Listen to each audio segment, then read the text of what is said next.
Sometimes we do things and we don't think of precautions, and every so often we might end up often falling to the ground from the smack to our face before saying life was good until came the taste of reality. Now you're lost in confusions, delusions, and pollutions. Where's the positive producing? You probably won't know until the clock starts to tick, staring down at the rocks as you watch yourself kick. I know how you feel, cause I'm living it. In a 10-foot hole, I noticed I was digging it. Just me, myself, and I when I cleared up my eyes.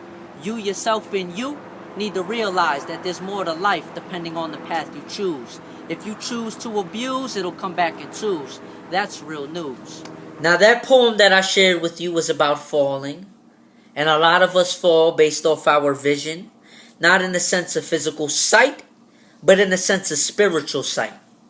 John 12:35, Jesus replied, "My light will shine for you just a little longer. Walk in the light while you can, so the darkness does not overtake you. Those who walk in the darkness cannot see where they are going clearly. If you shut your room light off, you know your way. It's all familiar to you. But in life, we don't know what lies ahead of us. Therefore, the light of Christ is necessary. And not everybody may agree. 1 Corinthians 1:18, the message of the cross is foolish to those who are headed for destruction. But we who are being saved know it is the very power of God. And with that same power of God, we can use it as a spiritual high beam as we drive on this straight and narrow path. We do take detours, meaning we do make mistakes, but there will always be signs to get us back on track. And the enemy, let me tell you something about the enemy. The enemy wants us behind bars, delaying the process of travel. With that being said, if we were foolish and disobedient to the rules and regulations, we set ourselves up to becoming pulled over. Titus 3:1, it says, remind the believers to submit to the government and its officers. They should be obedient, always ready to do what is good. And you might question me like, where are you going with this?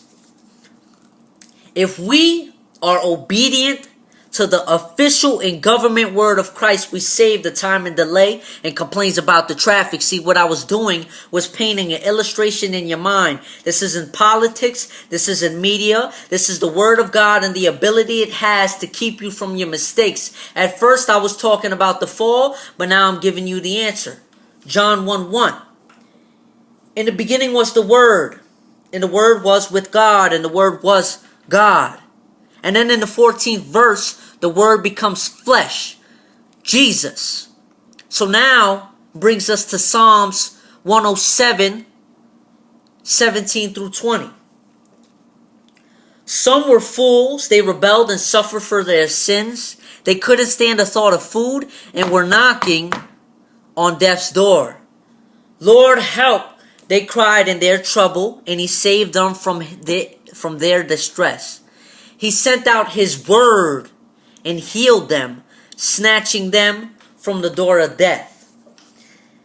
In conclusion to all of this, God has sent out his word, Jesus, to heal us and save us from eternal death. There's a big difference between falling and making the ultimate fall, which is to reject the only one who could pick you up from those falls. I couldn't even stress that enough. That's clearly what this whole video is about. And I just want to say, don't let your final destination be destruction. Think about it as I close the discussion. And we're going to go to the book of Proverbs. I did the last video, but I believe that this is a good thing. You know, this is a very good thing. So it says Proverbs 15:10, whoever abandons the right path will be severely disciplined. Whoever hates correction will die. Proverbs 14:16, the wise are cautious and avoid danger. Fools plunge ahead with reckless confidence. Then, I'm going to close this with this verse. Isaiah 30:21. Your own ears will hear him right behind you, A voice will say, this is the way you should go, whether to the right or to the left. And that's the message.